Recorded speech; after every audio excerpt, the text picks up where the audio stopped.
പാണക്കാട് തങ്ങളെക്കുറിച്ച് പറയാനോ? പാണക്കാട് തങ്ങളെക്കുറിച്ച് പറയാൻ പാടില്ല പോലും. പാണക്കാട് കുറെ തങ്ങന്മാരുണ്ട്. ആ തങ്ങന്മാരെ കുറിച്ചൊന്നും ഞാൻ പറഞ്ഞിട്ടില്ല. ഞാൻ പറഞ്ഞത് ഇന്ത്യൻ യൂണിയൻ മുസ്ലിം ലീഗിന്റെ പ്രസിഡന്റായ സാദിഖ് അലി തങ്ങളെ കുറിച്ചാണ്. സാദിഖ് അലി തങ്ങളെ കുറിച്ച്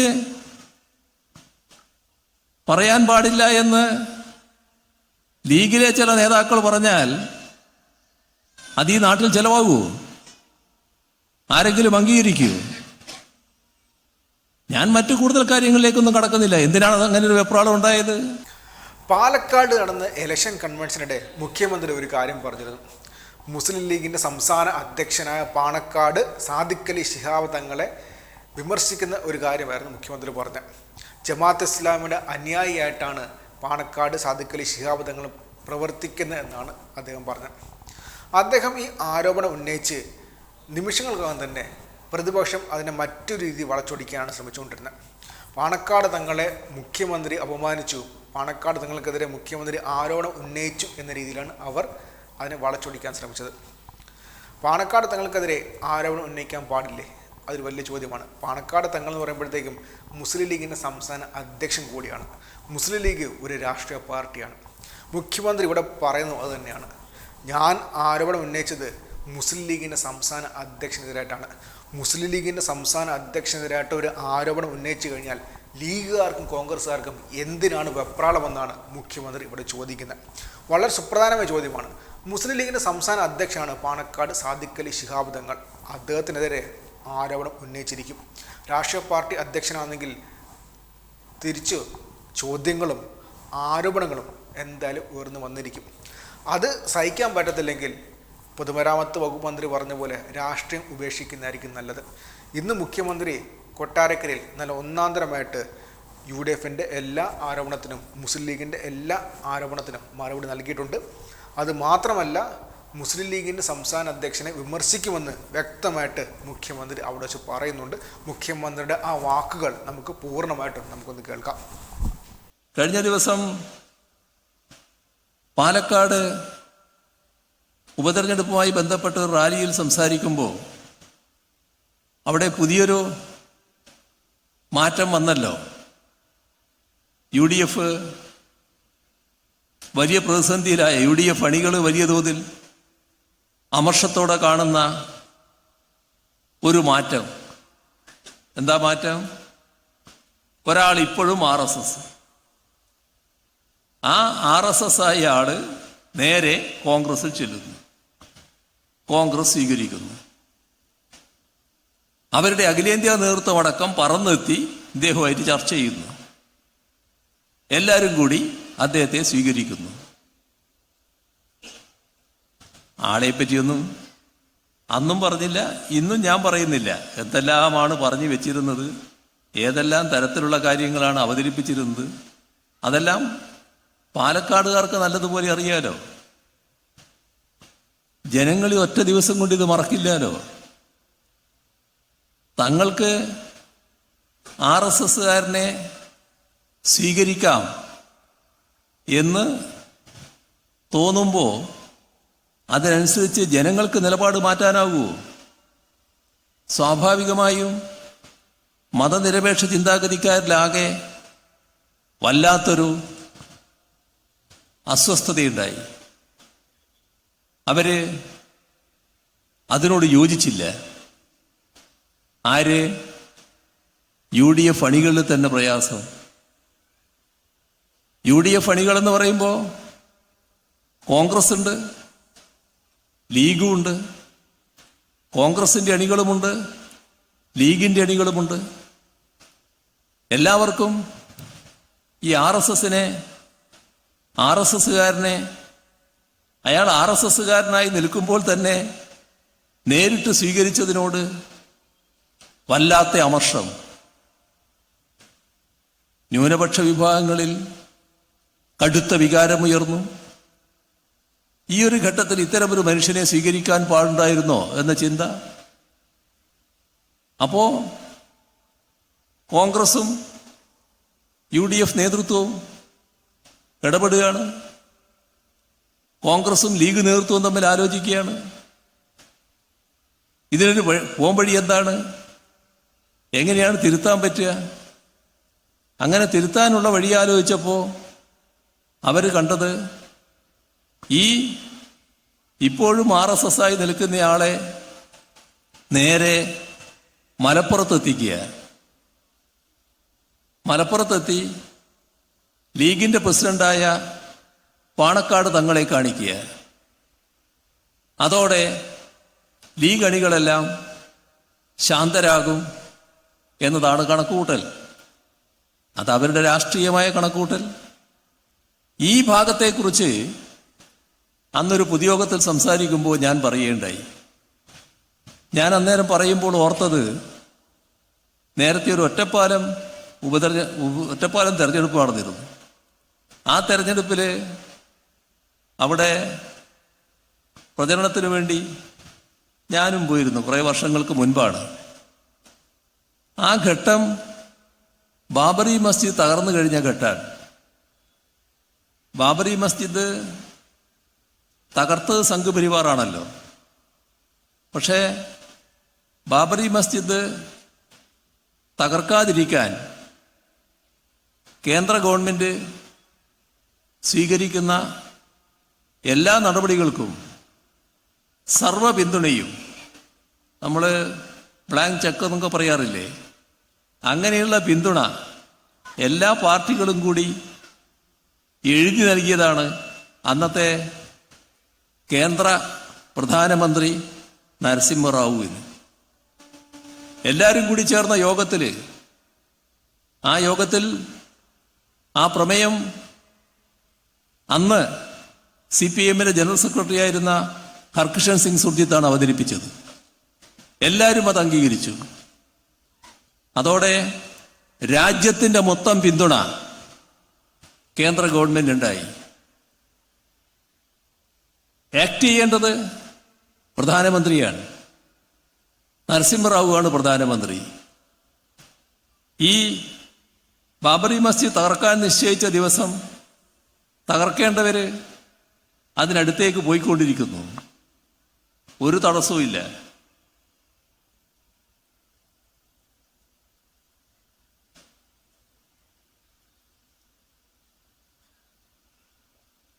തടസ്സമേ ഇല്ല. കേന്ദ്ര സേനകളെല്ലാം നിർവീര്യം. ഇതെല്ലാം കണ്ടുകൊണ്ടിരിക്കുന്ന ഡൽഹിയിലെ പ്രമുഖരായ മതനിരപേക്ഷതയുടെ വക്താക്കളായ വിവിധ പാർട്ടികളുടെ ദേശീയ നേതാക്കൾ പ്രധാനമന്ത്രിയെ ബന്ധപ്പെടാൻ ശ്രമിക്കുന്നു. പ്രധാനമന്ത്രി ഔട്ട് ഓഫ് റേഞ്ച്, കിട്ടാനേ ഇല്ല, ഒരു തരത്തിലും കിട്ടുന്നില്ല. ഇതല്ലേ നടന്നത്? യഥാർത്ഥത്തിൽ ആ ബാബറി മസ്ജിദ് തകർത്തത് സംഘപരിവാറാണെങ്കിലും തകർക്കാനുള്ള എല്ലാ ഒത്താശയും ചെയ്തു കൊടുത്തത് കോൺഗ്രസിന്റെ പ്രധാനമന്ത്രി നരസിംഹറാവു അല്ലേ? കോൺഗ്രസ് അല്ലേ? അതല്ലേ വസ്തുത. വലിയ പ്രതിഷേധം രാജ്യത്താകെ, മതനിരപേക്ഷ ശക്തികളിലാകെ. നൂറ്റാണ്ടുകളായി നിലനിൽക്കുന്ന ഒരു മസ്ജിദ് ഈ രീതിയിൽ തകർത്തതിനെതിരെയുള്ള വികാരം മുസ്ലിം ബഹുജനങ്ങൾക്ക് രാജ്യത്താകെ. അപ്പോഴാണ്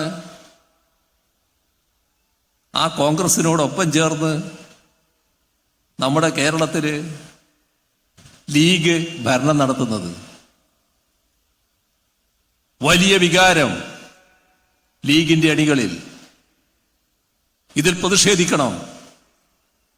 പ്രതിഷേധത്തിന്റെ ഭാഗമായി വിട്ടുനിൽക്കണം ഭരണത്തിൽ നിന്ന്. കോൺഗ്രസുമായുള്ള ബന്ധം ഉപേക്ഷിക്കണം. പക്ഷേ കോൺഗ്രസ്, ലീഗിന് പ്രധാനം മന്ത്രിസ്ഥാനമായിരുന്നു. ആ മന്ത്രിസ്ഥാനം പ്രധാനമാണെന്ന് കണ്ടുകൊണ്ട് അവര് ഈ വികാരത്തോടൊപ്പം നിൽക്കാൻ തയ്യാറായില്ല. ആ ഇടക്കാണ് ഈ തെരഞ്ഞെടുപ്പ് വരുന്നത്. തെരഞ്ഞെടുപ്പ് വന്നപ്പോൾ ജനങ്ങളാകെ കോൺഗ്രസിനെതിരെയുള്ള വികാരത്തിൽ. അതിലെല്ലാവരുമുണ്ട്. കോൺഗ്രസിനെതിരെയുള്ള വികാരത്തിൽ നിൽക്കുന്ന നേരത്തെ ലീഗ് അണികളായിരുന്ന മുസ്ലിം ജനവിഭാഗങ്ങളെ വികാരം ശമിപ്പിക്കുന്നതിനും കോൺഗ്രസിന് വോട്ട് ചെയ്യിക്കുന്നതിനുമായി നമ്മുടെ പാണക്കാട് തങ്ങൾ ഒറ്റപ്പാലത്തെത്തി. ദയനീയമായൊരു ചിത്രമായിരുന്നു. ഒരാളും അദ്ദേഹത്തെ തിരിഞ്ഞു നോക്കാനില്ല. അദ്ദേഹം എത്തിയെന്ന് പറഞ്ഞാൽ ഓടിക്കൂടുന്നവരാണ് ലീഗ് അണികൾ. പക്ഷെ ആരും തിരിഞ്ഞു നോക്കാനില്ല. അപ്പോൾ ലീഗ് പ്രവർത്തകര് എല്ലാവരുടെയും വീടുകളിൽ പോയി പറഞ്ഞു, തങ്ങൾ വന്നിരിക്കുന്നുണ്ട് ഇന്നടുത്ത്, നിങ്ങളെല്ലാവരും അങ്ങോട്ട് വരണം. ആരും പോയില്ല. ഈ ഒരു വികാരം കണ്ടതാണ്.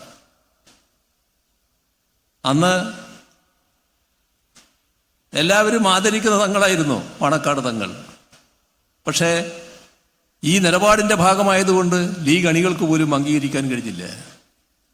അത് പറഞ്ഞുകൊണ്ട് ഇപ്പോഴത്തെ പാണക്കാട് തങ്ങൾ സാദിഖലി തങ്ങളെക്കുറിച്ച് ഒരു വാചകം ഞാൻ പറഞ്ഞു. ലീഗിന്റെ ചിലര് എന്തൊരു ഉറഞ്ഞു തുള്ളലാണ്. പാണക്കാട് തങ്ങളെക്കുറിച്ച് പറയാനോ? പാണക്കാട് തങ്ങളെക്കുറിച്ച് പറയാൻ പാടില്ല പോലും. പാണക്കാട് കുറെ തങ്ങന്മാരുണ്ട്. ആ തങ്ങന്മാരെ കുറിച്ചൊന്നും ഞാൻ പറഞ്ഞിട്ടില്ല. ഞാൻ പറഞ്ഞത് ഇന്ത്യൻ യൂണിയൻ മുസ്ലിം ലീഗിന്റെ പ്രസിഡന്റായ സാദിഖലി തങ്ങളെ കുറിച്ചാണ്. സാദിഖലി തങ്ങൾ ഇന്ത്യൻ യൂണിയൻ ലീഗിന്റെ പ്രസിഡന്റായി വരുന്നതിന് മുൻപ് ഇന്ത്യൻ യൂണിയൻ മുസ്ലിം ലീഗ് ഏതെങ്കിലും ഘട്ടത്തിൽ ജമാഅത്തെ ഇസ്ലാമിയോടൊപ്പം നിന്നിട്ടുണ്ടോ? ജമാഅത്തെ ഇസ്ലാമിയോടും SDPIയോടും ഇതുപോലുള്ള സമീപനം ഏതെങ്കിലും കാലത്ത് സ്വീകരിച്ചിട്ടുണ്ടോ? ആ നിലപാട് ലീഗ് സ്വീകരിക്കുന്നതിന് സാദിഖലി തങ്ങളുടെ ഉത്തരവാദിത്വമില്ലേ, പങ്കില്ലേ? ഒരു രാഷ്ട്രീയ പാർട്ടി നേതാവെന്ന നിലക്ക് ചെയ്യേണ്ട കാര്യമാണോ അത്? സ്വാഭാവികമല്ലേ. ഞങ്ങൾ ഞങ്ങളുടെ വീക്ഷണം അവതരിപ്പിക്കൂലേ? സാദിഖലി തങ്ങളെക്കുറിച്ച് പറയാനുള്ള കാര്യങ്ങളും പറയില്ലേ? സാദിഖലി തങ്ങളെക്കുറിച്ച് പറയാൻ പാടില്ല എന്ന് ലീഗിലെ ചില നേതാക്കൾ പറഞ്ഞാൽ അത് ഈ നാട്ടിൽ ചെലവാകൂ? ആരെങ്കിലും അംഗീകരിക്കൂ? ഞാൻ മറ്റു കൂടുതൽ കാര്യങ്ങളിലേക്കൊന്നും കടക്കുന്നില്ല. എന്തിനാണ് അങ്ങനെ ഒരു വെപ്രാളം ഉണ്ടായത്? ഏതെല്ലാം തരത്തിലാണ് പ്രതികരണങ്ങൾ വന്നത്? ആ പ്രതികരണങ്ങളുടെ അടക്കാൻ കഴിയൂ? ആ ഭാഷ ആരുടേതാണ്? അത് ചിന്തിക്കണം. അത് തീവ്രവാദികളുടേതാണ്. ആ തീവ്രവാദ ബന്ധത്തിന്റെ ഭാഗമായി തീവ്രവാദ ഭാഷയും കരസ്ഥമാക്കാൻ ലീഗിലെ ചിലർ നിൽക്കരുത്.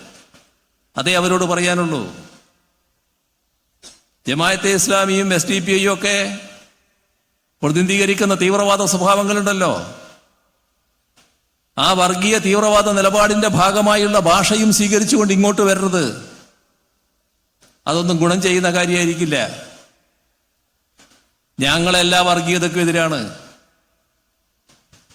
RSSനെ ശക്തമായി ഞങ്ങൾ എതിർക്കുന്നുണ്ടല്ലോ. വിട്ടുവീഴ്ചയില്ലാതെയല്ലേ എതിർക്കുന്നത്? ഏതെങ്കിലും ഘട്ടത്തിൽ മതനിരപേക്ഷതയുമായി ബന്ധപ്പെട്ട പ്രശ്നത്തിൽ RSS നേതൃത്വത്തിൽ സംഘപരിവാർ കാണിക്കുന്ന വർഗീയ നിലപാടിനോട് സമരസപ്പെടുന്ന നിലപാട് CPIM ഏതെങ്കിലും കാലത്ത് സ്വീകരിച്ചിട്ടുണ്ടോ? ഇവിടെയുണ്ടോ? എവിടെയെങ്കിലും ഉണ്ടോ? ചൂണ്ടിക്കാണിക്കാൻ പറ്റുമോ?